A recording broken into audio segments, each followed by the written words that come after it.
Live from Lincoln, this is Channel 8 Eyewitness News at 5.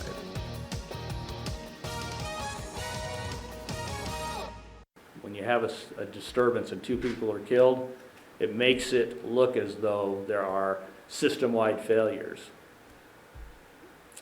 That's not necessarily the case.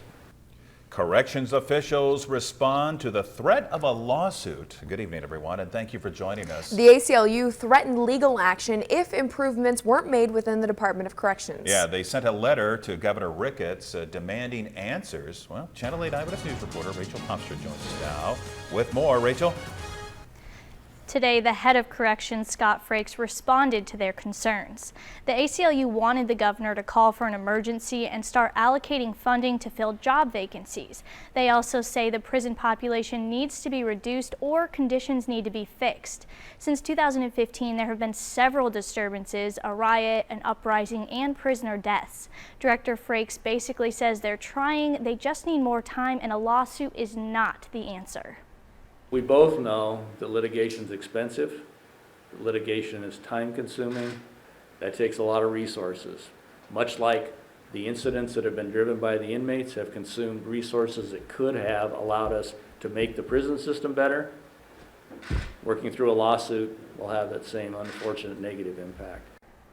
Frakes says despite the high-profile disturbances recently, the number of assaults has actually gone down on staff and inmates. Frakes outlined all of their programs and the progress they've made so far in a letter, and he sent that to the ACLU. All right, Rachel Hofstra with the latest. Thank you. So what did the ACLU have to say in response? Is it still looking at a possible lawsuit? Channel 8 Eyewitness News reporter Marlena Thornton has the answers in that in our team coverage. Marlena? Rod and Megan, the ACLU says it will sue the state.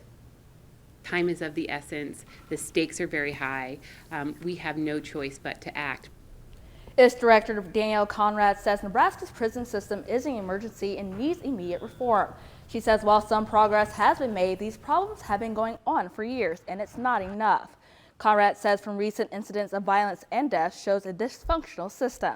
She says our state's top leaders failed to take action with policy to address issues like extreme overcrowding.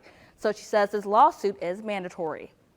We've exhausted our remedies in the political arena and in the policy arena, and now our work is more important than ever. We must take action. Now the ACLU wouldn't provide any details about the lawsuit. It says its legal team is working on finalizing it now. The ACLU also didn't give a timeline for the case. It says the next announcement we will hear about it is when it's filed.